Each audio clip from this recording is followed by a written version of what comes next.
What the fuck is up, Juggalos? This is the Murder Mayhem Show. I'm the host, Mitchell. Top story today, of course, what else could it be? The surprise, quote-unquote surprise, but still mostly a surprise, drop of the new single Fury. Yes, the new ICP single titled Fury. This is the second single from Fearless Fred Fury. Of course, we all know that the first single released was back in November. That was WTF. And if you're a follower of my opinions in the Murder Mayhem Show, then you might know that I consider WTF to be something of a mediocre lead single. Good, not great, not shit, but down the middle, down the line. And the new song, Fury, this is the shit that I wanted.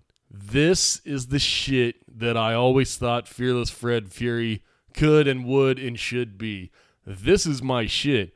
And this, by the way, is why it's important to call shit out as mediocre when you think something's mediocre, because, you know, there's always going to be people that just shit on everything ICP puts out. Why those people even rev Juggalo, I have no idea.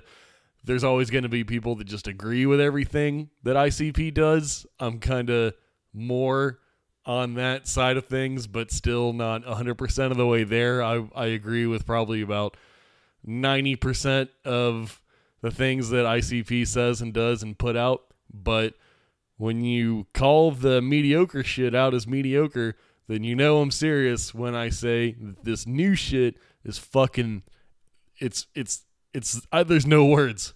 I can't even get the word out because there's no words other than to say it's the fucking shit. Fury. Oh my god, it goes so hard. Okay, so the beat, so much more what I was looking for in a beat.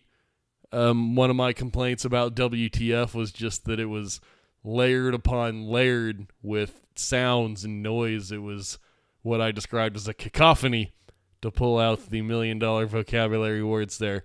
It was just a smattering of sounds, and my fear at that point was like, damn, I hope that their idea of a hard-hitting song these days isn't just loud noise. And believe me, I'm not trying to sound like an 80-year-old man here. I like loud noise. Loud noise can be done great. In fact, the thing that I praised the most about WTF was that it was the return to anger. That's the shit that I wanted. Angry, loud, mean, yelling, screaming. That's what I wanted, but I just thought it wasn't done well. It wasn't done great. It was done okay. And I had put the blame on that on Straight Jacket, partly. I don't know exactly what all the production credits are on Fred Fury, of course. Nobody does at this point. I have it in my head that Straight Jacket did the whole thing. Now I can't remember why I think that. I don't know if that's accurate or not, but either way, whoever did the production on the new shit on Fury, and I'm assuming that it's Straight Jacket again, purely speculation on my part, that is the shit that we needed. This is what we wanted. If I may speak on behalf of any other Juggalo that feels like me, this is the shit that we wanted. The sound on Fury is fucking hard as hell. It doesn't just yell and scream at your face, but it's still hard as fuck. It's got all of the wicked shit in there that we wanted. It's got the storytelling shit. It's got bars. It's got bars like crazy. The fucking lyrics are awesome. The fucking flows are tight. The hook is fat. It's great. This is what I wanted. I'm giving this shit a fucking 8.5 at the minimum, up to a 9.5. It's hard to attain perfect 10 status for me, but 9.5 is fucking just about as good as you're going to get, just about as good as I could have hoped for. This is what I wanted. And if this would have been the first single, I would have been so much more on board. And I never got off board, but when we heard WTF, I thought, well, okay, I guess I better set my bar a little bit lower, because I was always hoping and expecting that Fearless Fred Fury was going to be what I call the second coming of the Great Malenko. I thought that was going to be this set of Joker's cards is Great Malenko, like the one that we all agree is at least pretty good. The one that we all agree is at minimum good, which, by the way, if you're describing the Great Malenko as good or pretty good, then we're not even living on the same planet, because the Great Malenko is, to me, of course, unquestionably a perfect 10, no question. That's one of the great all-time, not even one of the great ICP CDs, not even one of the great rap CDs. I'm going to go as far as to say that the Great Malenko is one of the greatest pieces of art ever created in the history of mankind. So I'm not even overselling it there. I'm just putting into perspective how I feel about classics like Great Malenko, Riddlebox, Ringmaster, Jekyll Brothers. And by the way, that's why I say it's so hard to attain perfect 10 status in my eyes, because to attain perfect 10 status, you've got to be fucking 100% every step of the way from start to finish, 100%. Great Malenko to me is kind of the bar. It's not even, by the way, my favorite ICP album. My favorite ICP album is The Amazing Jekyll Brothers, but I use Malenko as the gold standard because that's the one that, like, so many people agree is at least good, whereas Jekyll Brothers, I've heard people say they didn't like the rap rock sound so much or whatever. Again, I gotta highly disagree with that point of view, but Malenko is the one that I hear the least amount of negativity about. And fuck Malenko, though. We're talking about Fearless Fred Fury. The reason I say all that about Malenko is to say that I was expecting and hoping that Fearless Fred Fury would be this generation of Juggalo's Great Malenko. And when WTF came out, I thought, okay, well, it's not going to be that. We've already forfeited any possibility of it being that, because Great Malenko or Riddlebox have no songs that I would call a 6. I would call you fucking crazy if you called any song off Riddlebox or Malenko a 6, which is what I perceived WTF to be, some like a 6. So at that point I thought, okay, well, this album is now at best just gonna be pretty good if this is what we're dealing with here, WTF level stuff. And then fucking like a 665 fist to the face, Fury came in, fucking schooled me, got my shit correct on that, because this new song is what the fuck I wanted. And it kind of reminds me of the Juggalo Love Cypher, which is a song that I always use as an example of what I think ICP could and should be doing with new styles, because that's, such a big thing with ICP. They're always talking about, we don't want to repeat ourselves. We want to do new styles every time out the gate, which is going to get tough when you've been in the business as long as ICP has. How can you possibly fuck with new styles every time out when you've made so many albums? And so when the Juggalo Love Cypher came out, I thought, okay, well, this is an angle. This is a new style that ICP could do that sounds fucking dope. And if they could do an album kind of in this zone, then here we would have some new shit and new styles that's still fucking good. And so that was kind of my vision for Fearless Fred Fury. WTF, not it. Fury, it. That's it. This is it. This is what I wanted. This is the shit. Not to mention the subject matter is just so fucking right there. It's just so on point. And because the song really describes what Fearless Fred Fury is all about. It's kind of a subject that Violent J touched on a lot during the motivational speech at the gathering.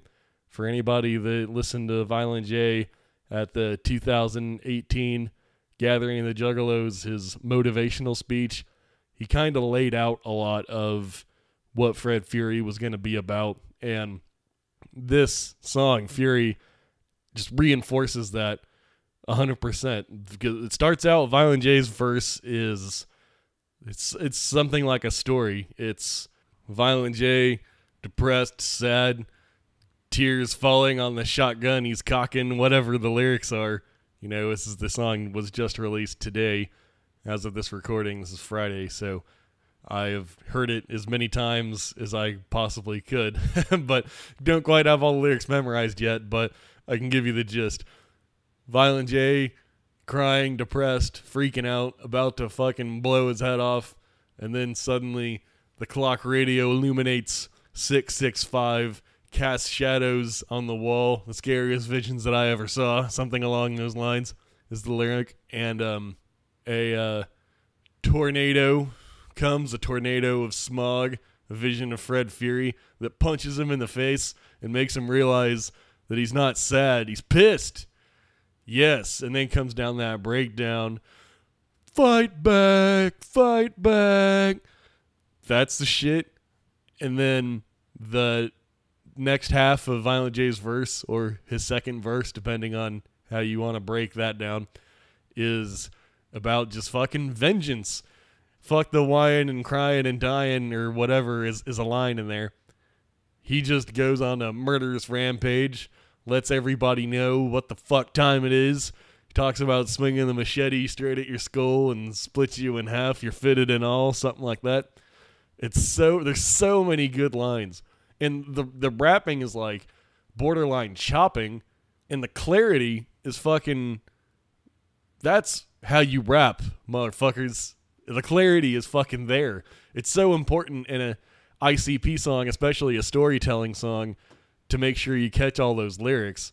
And so when you're going as quick and as complex as they are on Fury, it's really important to still keep that clarity up there. And you can make out every word, or at least as much as every word as you could make out on a typical ICP song. Sometimes I have kind of a trick ear and I can't fucking understand lyrics anyway, even at a normal pace, but the mixing is great. That was kind of an issue I had with WTF. Like, the lyrics were kind of like blending in to all the layers of noise and the beat, but on this song, the fucking vocals just sit on top of that beat perfect. Sounds great. And we're only halfway through the motherfucking song, because then Shaggy comes in and kills the fuck out of his shit, and it's so wicked. And he's talking about, I think Shaggy's intro line is like something about I'm sucker punching, and it's suckers I'm punching. It's so good. There's so many great lines. Shaggy has a part in there that's like, I'm all out of tears, bitch. Fury that's pulled out of fears, bitch. I'm just doing this from memory because I heard the song like 9 times after it was released. I don't have the lyrics in front of me. As far as I know, no one has typed up the lyrics yet and put them out there, but that would be great, because this is fucking lyricism. This is lyricism and spitting and flowing, the likes of which we haven't heard ICP do, I'm tempted to say ever. As far as like lyricism plus flow plus clarity, this is like some of the best rapping that ICP has ever done.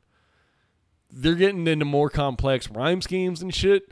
It's that quality that's so good that makes me suspicious, and I mean that in a positive way. Like, I listen to that and I think, all right, did Light help you with this or something? Because this is not at all what I was expecting from ICP. This shit is fucking hard, good, great, grand, wonderful. And coming off of both of the Missing Link albums, this is just what we needed.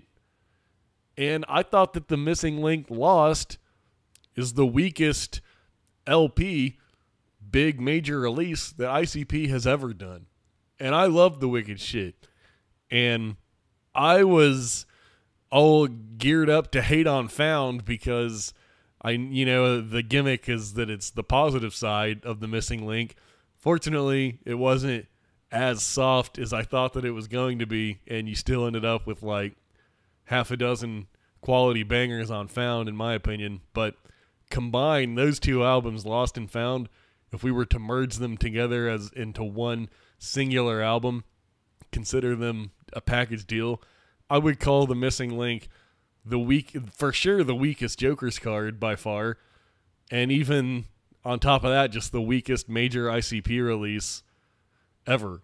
So I don't know. I was just, expectations were high for Fred Fury, but at the same time we were in this place of like, maybe this is just the quality level that we're at now. Maybe we're just destined to have missing link quality ICP from here on out, which I would call of a less than mediocre quality by ICP standards. Of course, if you were to put me on a desert island and you said, would you rather listen to Missing Link or anything else, I would tell you Missing Link, just because mediocre ICP is still 100,000 times better than fucking I don't even want to put anyone on blast, especially because I'm ignorant. Fucking Lil Pump or Tekashi 6ix9ine or Sex9. Fucking whatever the hot new shit is. I would, of course, much rather listen to either Missing Link album than any of that shit. But if we're just talking ICP compared to ICP, it was weak shit, the Missing Link albums, compared to, say, a Malenko or a Riddle Box, or even a Bang Pow Boom. It was just of a mediocre quality, I would call it. So definitely a big endorser of Fury. I'm way into it. Can't say enough positive things about it.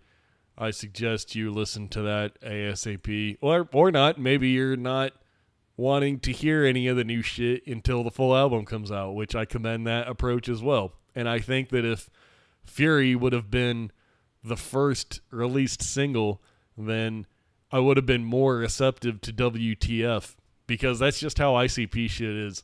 The more complete of a picture you get of the full album, the more every song on it starts to make sense. Like even Lost, I thought, became a better CD once Found came out. I mean, that's just the nature of ICP. Once you get the full complete picture of a project, everything makes a little more sense.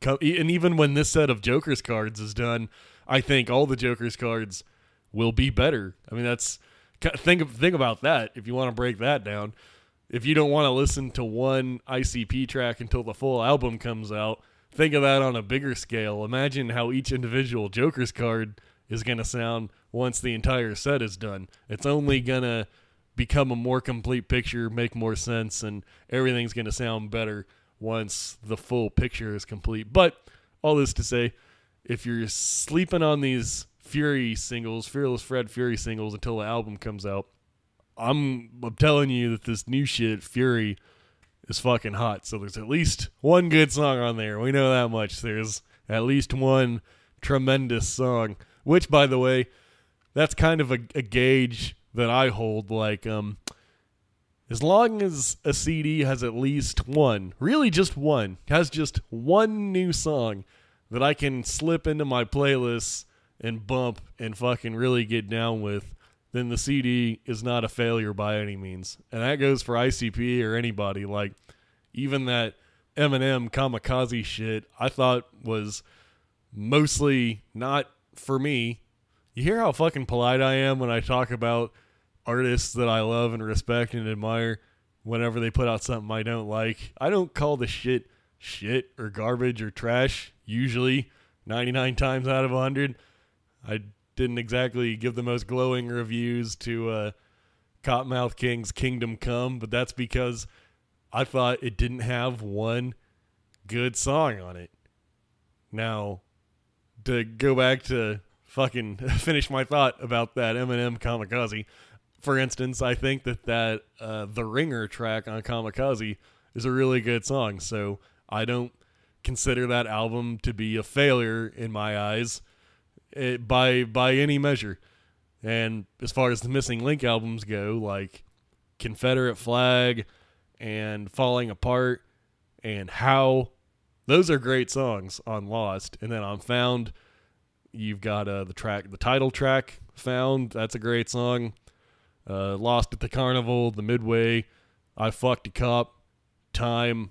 Those are all great songs, plus a few more. I didn't mention every single one by any means, but as long as an album has at least a few good bangers that you can bump and bump and bump for years and years to come, I consider that album a success. To some degree, a success. So with Fred Fury, as far as I'm concerned, we're already locked into this shit being a success because the new single is fucking dope.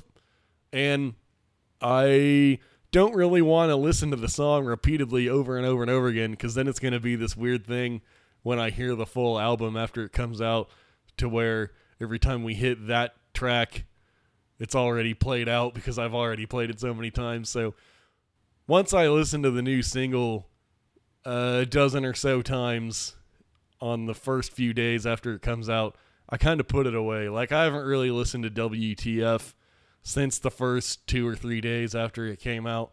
That way it'll remain pristine when the full album drops. But yeah, if you're waiting for the full album to drop before you check out any singles, I would say don't worry. There is at least one fucking awesome kick-ass song on it, and that song is called Fury. And if you're not waiting and you only haven't heard it yet because you're sleeping, then you're sleeping, because check that shit out. And you know people are going to be talking shit anyway, because people always fucking talk shit about everything. So I don't even want to look at the goddamn YouTube comments and shit, because there's going to be people in there just saying, this shit is trash. ICP fucking used to be good. They haven't put out anything good in fucking 20 years.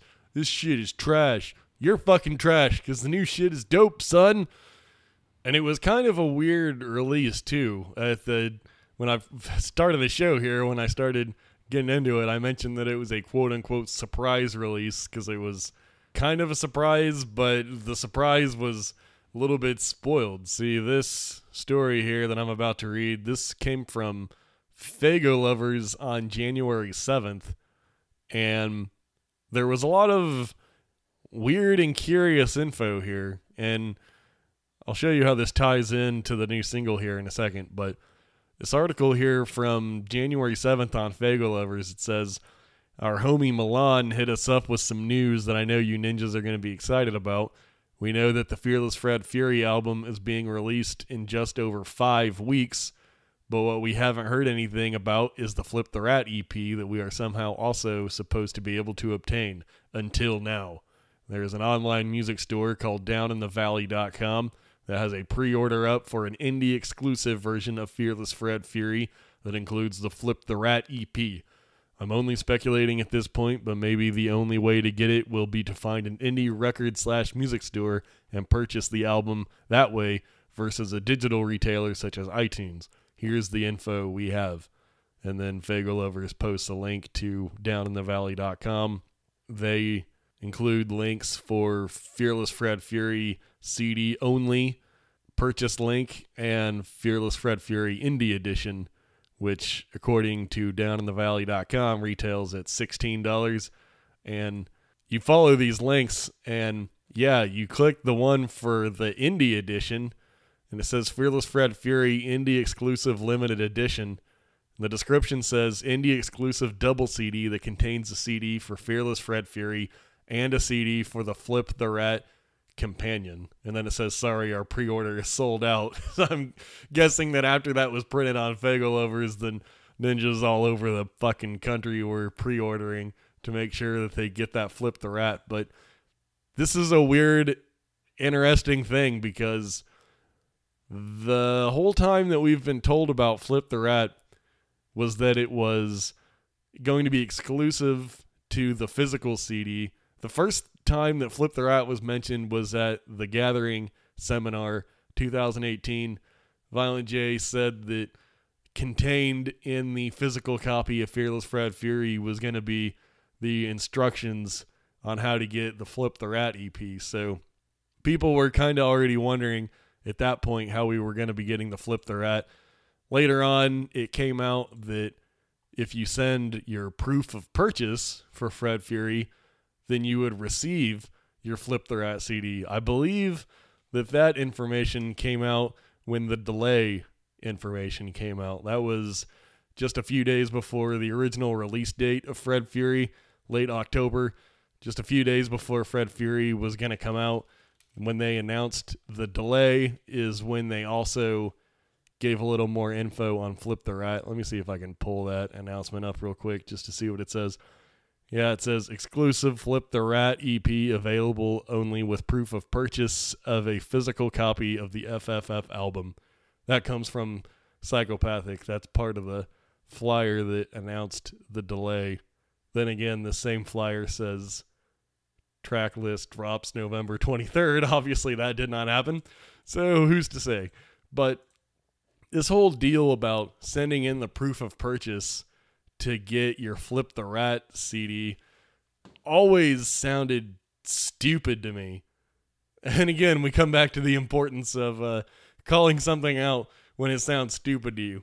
So my whole deal with that was always like, if this is a situation where we need to send our proof of purchases to Psychopathic and then just trust them to send us a Flip the Rat CD, then get fucking ready for dozens and dozens of tweets from Juggalos saying, what's the deal? I sent in my proof of purchase and I never got my CD.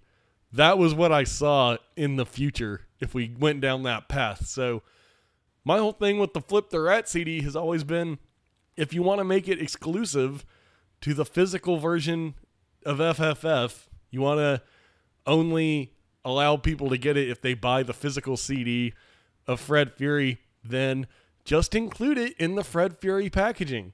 It's as fucking easy as including it with the packaging and then not making it available for digital download or streaming. That's how easy it is to make the shit exclusive.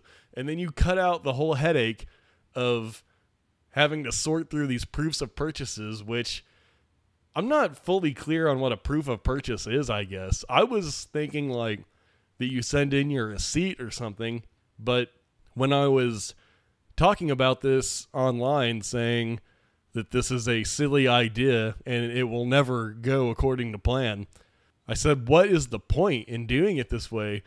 Because like the Death Pop CDs, they were all double albums and that shit worked just fine. So why not just do the Fred Fury Flip the Rat physical release that way? And some people on Twitter had told me like, well, if the proof of purchase is something that's contained in the booklet and you need to physically rip it out of your booklet and send it to them, then people will be encouraged to buy multiple copies of Fred Fury so that they have a version of their booklet that hasn't been destroyed to get that proof of purchase out, which if that's how they were going to do it, I see the logic in that. It's still shady and snaky and sneaky and I don't like it, but at least then I understand the purpose and it does kind of seem like something that they would do. So there is perhaps some legitimacy to that theory, but if the proof of purchase is just something that's included with the CD or a receipt or something that you can easily mail to them, it's like, why are we doing it this way when you could just include the Flip the Rat CD with the Fred Fury CD?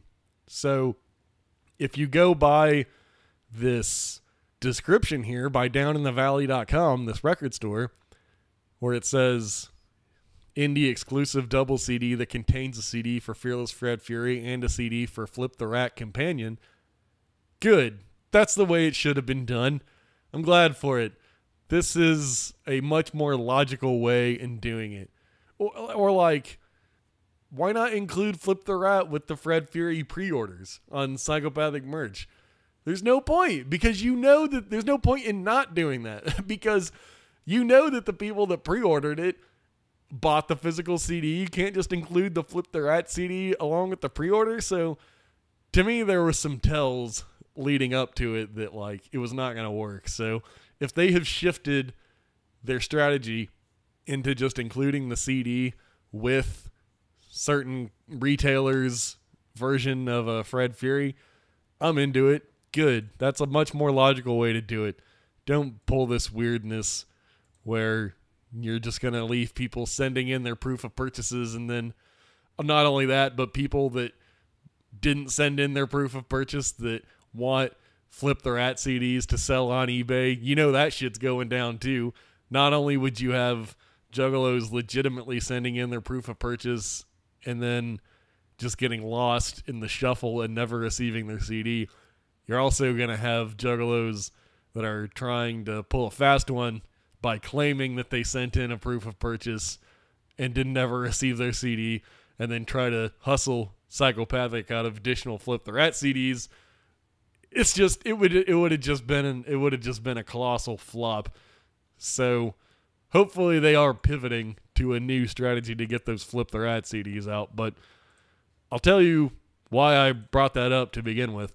On that Faygo Lovers article that goes into all that, it was later revealed, they updated their article to say that on that same website, downinthevalley.com, there was also a pre-order link for the Fury single, and it had a release date of January 11th. So the ninjas at Faygo Lovers, as well as all of us who were hearing this information, were saying, oh shit, new single must be dropping January 11th. It's such a weird fucking thing, because when does ICP ever intentionally release something as a surprise? Unless it's like at the gathering or whatever. But like the way that this came out as like kind of a surprise, but also the information trickled out there a few days in advance, because that story, Faygo Lovers, again, that came out January 7th. Fury single came out the 11th. So for something to be a surprise, but also like trickled out a few days in advance, that couldn't possibly have been the way that Psychopathic wanted it to go down. That's just not the Psychopathic way. You would expect either weeks and weeks of build-up, you know, new single coming out January 11th. You would expect either something like that, a lot of pomp and circumstance, or a complete and total surprise. But to have it come out the way that it did, that couldn't possibly have been in the plans. I mean, fuck. You go to ICP's Twitter account, I'm looking at it right now, no mention of the new single, which is just weird. That's not the Psychopathic way. So I'm not sure what happened there, but something tells me that this was not released the way that they were hoping for it to be released. I don't know, but the shit came out on Spotify and all the other streaming sites that I know of. YouTube, it's on YouTube. So, I mean, it's out now. Can't put that genie back in the bottle. Still don't have a track list or anything. There is a official pre-order on Amazon.com, so everything seems a lot more legit this time around. When the first release date started creeping upon us and we had no pre-order links anywhere or anything, that was what started getting people worried. This time it feels like we're actually getting there. So definitely looking forward to that, no doubt. Fearless Fred Fury, February 15th. That will be the shit. So my advice is to peep out that Fury single. It's the fucking atomic bizom. Okay, the other big story, recent story coming from Psychopathic, was the big E&J tour cancellations. Yes, that shit took everyone by surprise. It happened pretty suddenly. I saw on Twitter somebody that was all painted up and ready to go to the fucking E&J show that night, and after he got painted up, the shit got canceled. So that's how sudden it was. He was fucking practically on his way out the door when the shit got canceled. And then after that first show got canceled, there were reports of a few other shows down the road getting canceled. At that point, the writing was on the wall. The fucking shit is gonna get canceled. And then sure enough, the whole tour just got canceled soon after that. So I don't have any new info on that. If you're listening to me right now hoping that I can give you any kind of information on that at all, I definitely can't. I'll tell you that right now. But I've seen just about every rumor under the sun floating around. The very first things that I saw floating around were the tour bus had broke down, which if the whole tour is canceled, Obviously, that's not what happened. So that should be a lesson, first of all, in not always trusting the first rumor that you hear, because that was the first thing that I heard, and now we can pretty much say for sure that that's definitely not what happened. There's also a lot of talk about Violent J having a panic attack. Who the fuck knows if that's true or not, but regardless, it doesn't explain why you cancel the whole tour. So can't necessarily validate that whatsoever. I heard that Violent J and Esham were having some kind of a problem. I don't know. I'm only repeating this stuff to tell you stuff that I've heard. I'm not giving any validation to any of it at all, because that's not how we do things on this show. I'm not here to fucking speculate on what's true and what's not true, because I have no way of knowing. And that's just the fucking beginning of it. I fucking heard that Violent J was having withdrawals from his fucking whatever the hell. I don't know. I've heard it all. And these are all the same kinds of rumors that we were hearing when ICP canceled those Canadian dates on the Malenko and Friend tour last year. So I see two sides here. One, don't fucking believe all the rumors.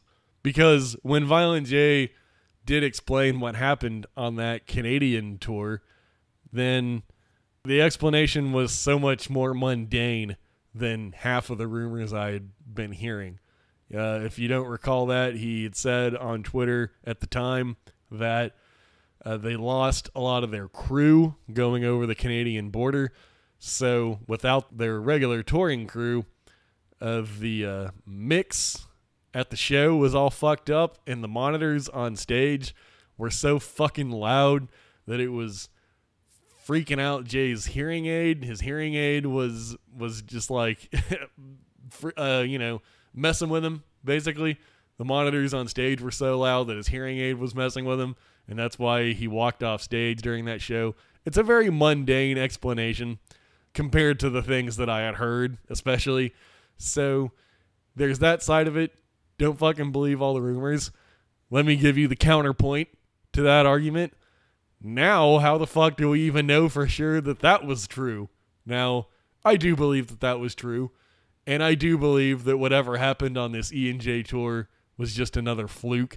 But I understand people saying that, well, now we know that something fishy is going on, because this is 2 tours in as many years to just be suddenly canceled, both Violent J-centric, because, with the Malenko and Friends tour, it was Violent J who had walked off the stage, leaving Shaggy to try to keep the crowd happy, which, if you saw the video of that on YouTube, that did not fucking work out. That show ended with a fizzle.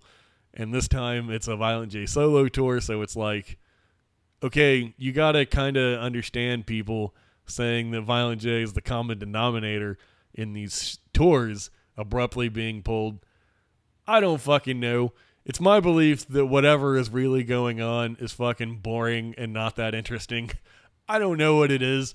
I'll tell you this. It bums me out as someone that was planning on going to that tour. That's always a fucking bummer.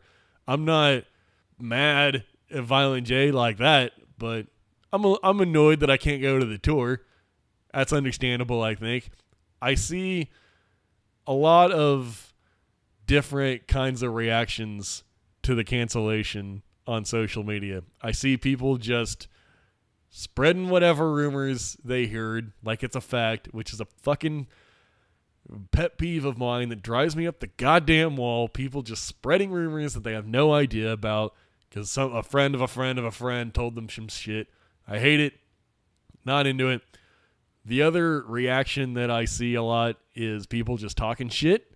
They just say, fucking Violent J can't even tour anymore. He needs to hang it up. Yada, yada, yada, this and that. Not into that either, because we have no idea what happened. Could be anything. We don't know. And then there's a third group of people that get pissed off just for people asking the question. People ask the question, what happened? And then you have people chiming in going, hey man, it's none of your business what happened. You got to respect his mental health and just pray that everything is okay, yada, yada, yada, which is like, I don't think I'm being disrespectful by wanting to know what happened. I just want to know what happened. I don't think there's anything malicious or nefarious about that. It's not talking shit. It's not spreading rumors. It's just asking the question. What happened? I'm curious. I'm still curious. I don't know if we're ever going to find out. We probably will sooner or later. ICP is pretty open with the fans for the most part. They really are. With all the VIPs and shit that they do, they're too accessible to just hide anything. It's impossible. Inevitably, somebody will ask them, even if it's years from now, they'll say, hey, what's the deal with that tour that got canceled? And he'll have something to say. And like I said, I'm sure the explanation is going to be boring. So I don't think there's anything wrong with wanting to know. I just want to know. Fortunately, the Shaggy 2 Dope Fuck the Fuck Off Motherfucker tour is still in full effect. I will plan on hitting that up, but the other bone that comes with the E&J tour getting canceled, not only do we not get to see the tour, but those brother EPs will now be super duper ultra deluxe rarities because there was a VIP exclusive EP set to drop at the E&J tour. Some of those EPs did in fact come out during the few dates that E&J actually went on. They only did like a week's worth of shows, if that even, before the whole tour got canceled. But there was a Violent J exclusive solo EP that was given out at the VIPs, and fortunately some good Samaritan that copped one was able to put it online and get that shit out there. If I recall off the top of my head, I believe it was the 215 Ninjas that first put that on YouTube, to my knowledge. So if it wasn't them, then I'm sorry to whoever really did distribute that leak. But regardless, the Brother EP, I had a lot of thoughts about that. Let's get to that. So the first track, the intro was actually not uploaded to YouTube as far as I know. Maybe it has by now, but the initial leak of it didn't have the intro on it. So if you haven't heard the Brother intro and you're curious what it was, it's literally just 10 seconds of Hulk Hogan, brother, brother, brother, brother, brother, brother, brother, brother, brother, brother, brother. There's a little bit of surrounding Hulk Hogan dialogue around it, but for the most part, it's just brother. So that's the intro. The next track, this is one that I presume to be a cut song from Fred Fury, purely speculation on my part. When I heard that Violent J was putting a VIP exclusive solo EP together for his tour, for the E&J tour, my assumption, based on nothing, and I said it was based on nothing, I was very upfront about it, I assumed that the EP was made up of cut tracks from Fred Fury. And I think I was almost completely wrong about that, except for the exception of the first song on the Brother EP, the one about Violent J getting his head blown off and all that stuff, falling out the window, getting his fucking whole body all fucked up. That song sounds like what I was expecting from Fred Fury. It kind of has the same energy as WTF. I think it's a better song than WTF. So if that was a cut song, then I gotta already play the what if game, the patchwork game the Juggalos do whenever we hear outtakes. You know, you want to say, why didn't they replace that one with this one with that one? I'm gonna right off the bat say that song's better than WTF. So I don't know if it was a cut song or not, but that's, for the most part, the song on the Brother EP that most Juggalos are latching onto, I think. That first song. It's pretty fat. It's a good one. I like it. The next track, let me look at the track list here so that I don't fuck this up. The next track is the Jackin' for Beats 3, which this was, of course, a series, a legacy that was started by Ice Cube. He did the original Jackin' for Beats. Violent J has continued the Jackin' for Beats legacy by jacking beats. Kind of, maybe you want to think of it as a Psychopathic Riders style type of thing, if that's how you want to think of it. Taking beats from the past, the present, taking them, rapping over them. I recognized only some of the beats since I'm a 33-year-old man. I'm told that there's a Tekashi beat on there. I'm told that there's a Drake beat on there. I have no fucking idea. I recognized Biggie Smalls. I recognized the Missy Elliott. I recognized the Lil Wayne. Millie. So there's a little bit of the Esham, of course, 24/7 beat. And I've seen a lot of praise for Violent J's bars on this song. He pretty much rips shit up on every track. So that's an interesting one, but it's not something that I'm going to be bumping again and again in the future. It's a novelty.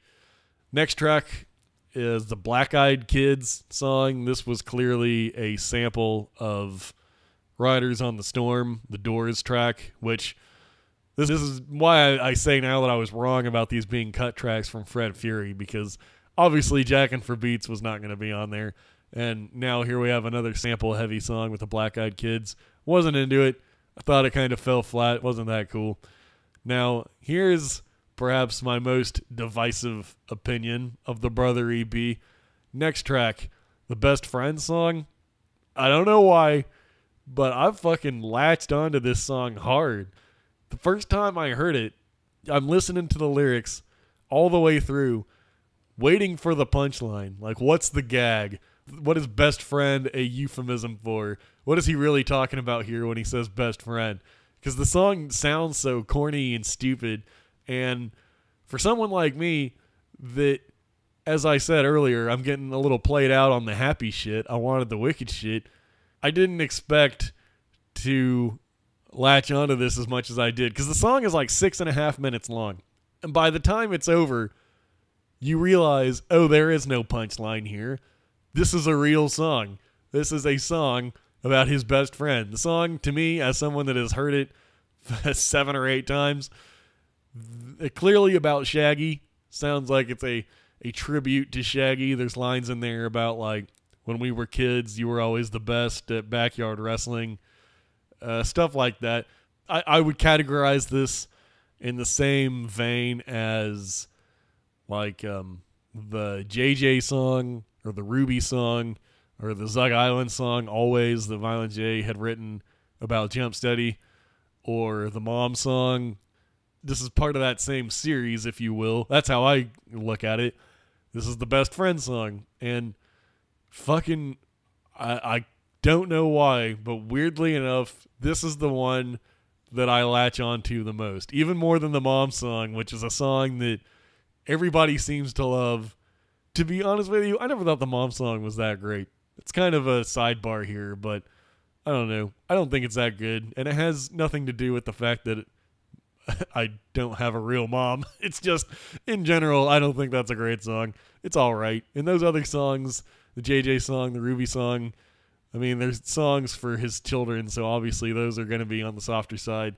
Always is a good song, the Zug Island song. But this Best Friend song, fucking, I don't know, it got in my head. It just, like, it seems so sincere. As stupid and silly and corny as the lyrics are, that's what makes it so sincere. It's so real.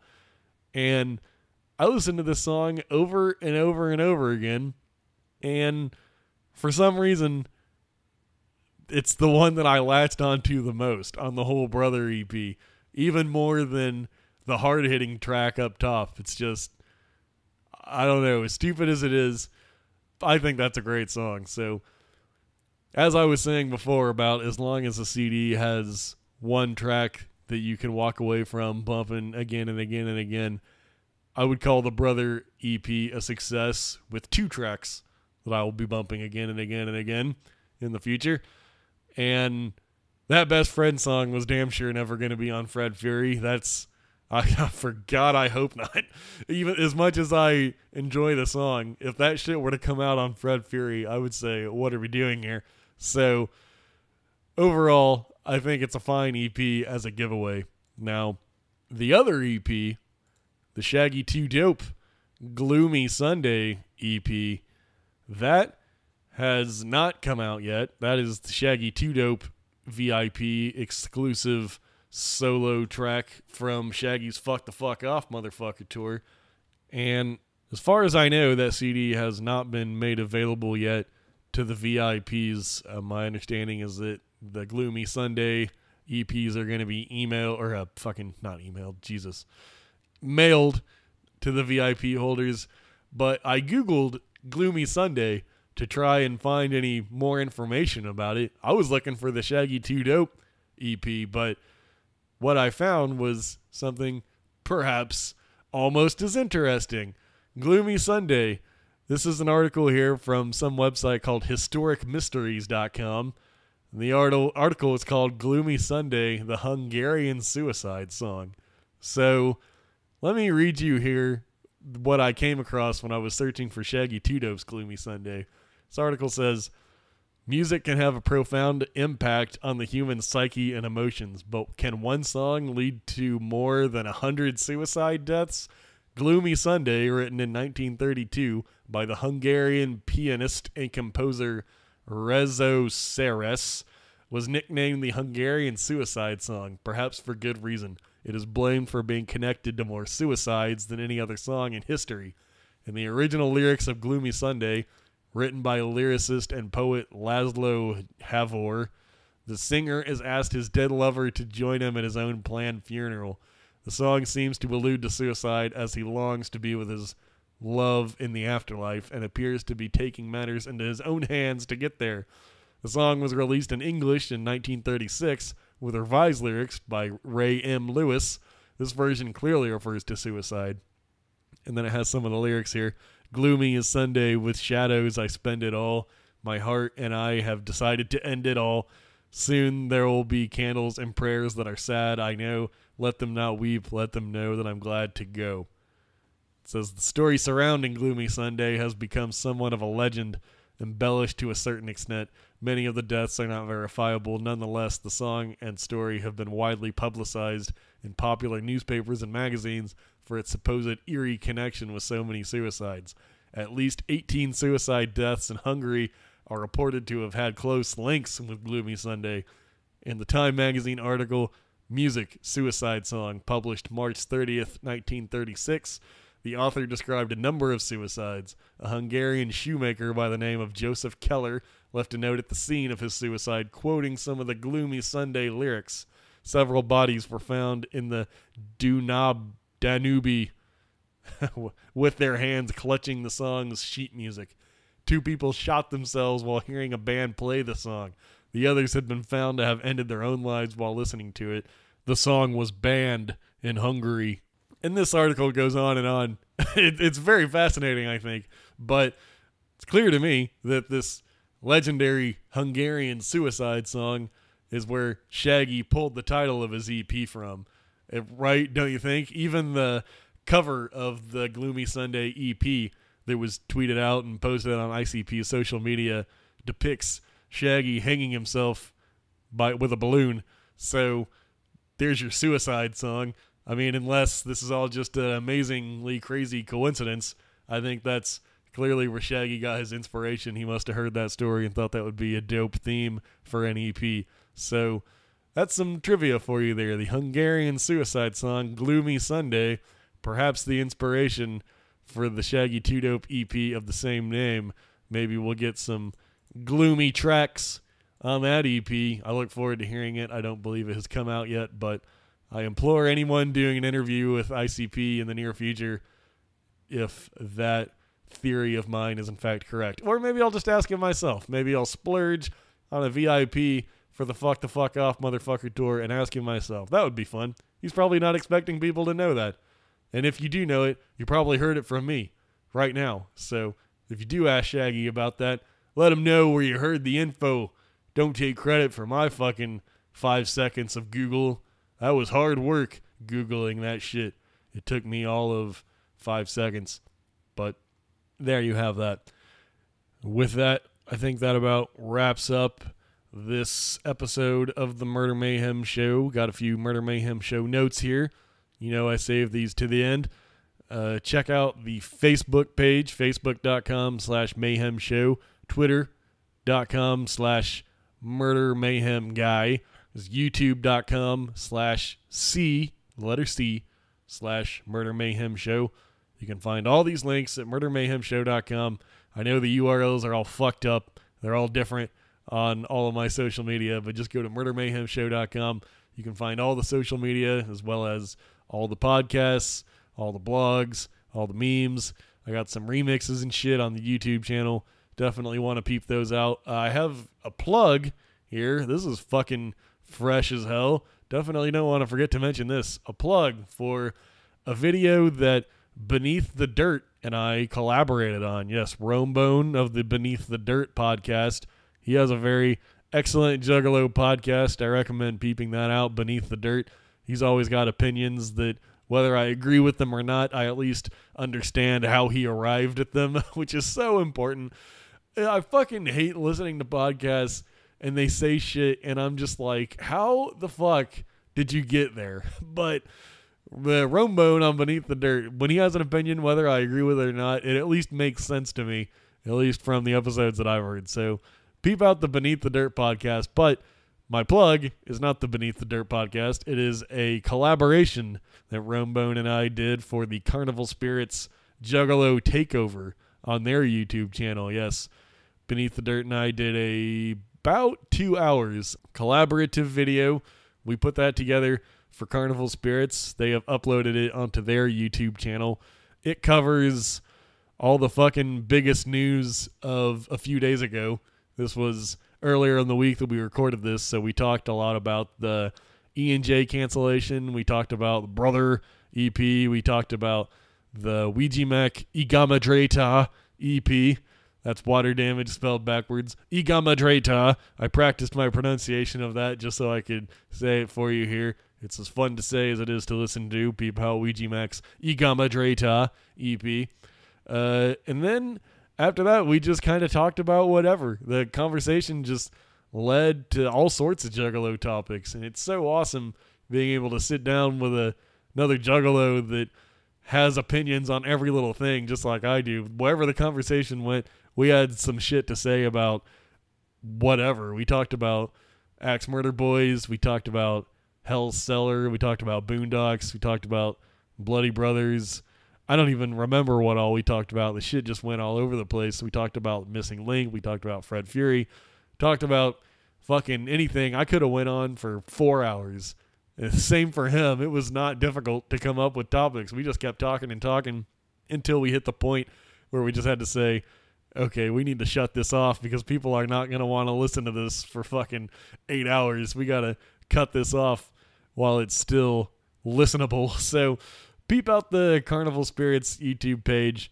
Look for the Murder Mayhem Show Beneath the Dirt collaboration. It's very interesting. It was kind of a learning experience on both of our ends.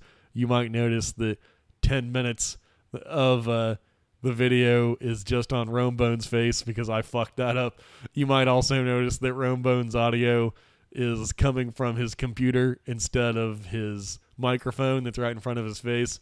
That was his fuck up. So between the two of us, we put out a pretty dope little video that is not without its faults. But all that to say, but the subject matter is fucking on point. So peep that out. You're going to want to listen to that. I think you'll find it very engaging. There are many, many more collaborations coming. This I can fucking promise you. I've been in talks with just about all the other Juggalo podcasters about collaborations. For the most part, they're the ones reaching out to me. And I say that to their credit. Like, this Juggalo YouTube community has been so fucking welcoming. In a lot of ways, I'm kind of the new guy on the block. I've been doing Murder Mayhem Show for actually a few years now, but I've been getting a lot more serious about it lately, and fucking everybody has been encouraging. I don't know how it is in the other YouTube communities, but it's probably not like this. I would have to almost guarantee that it's a lot more competitive and a lot more bitter. But in the Juggalo YouTube community, everyone has been cool as fuck. And I'm talking everybody, even the people that you might think have reputations as being dickheads. Not to me, they haven't been. Everyone's been cool as fuck to me. So when you hear a Juggalo YouTuber give an opinion that you don't like at all, then that's your prerogative. But there may be more to them than meets the eye, because every single person that I've worked with or have talked to about working with has been cool as fuck.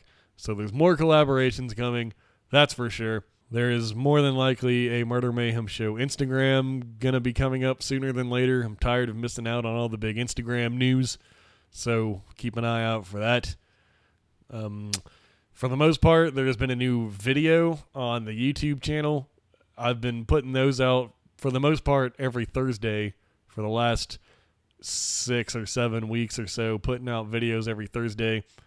This episode that you're listening to right now, I believe, will be audio only, and on a Friday, because I'm in a bit of a time crunch this particular week. But for the most part, peep out the Murder Mayhem Show YouTube channel every Thursday. I will try to have some new shit there for you. Once again, go to murdermayhemshow.com, pick out some memes and shit you like, spread that shit around. I think you'll have a great time. So until next time, I'm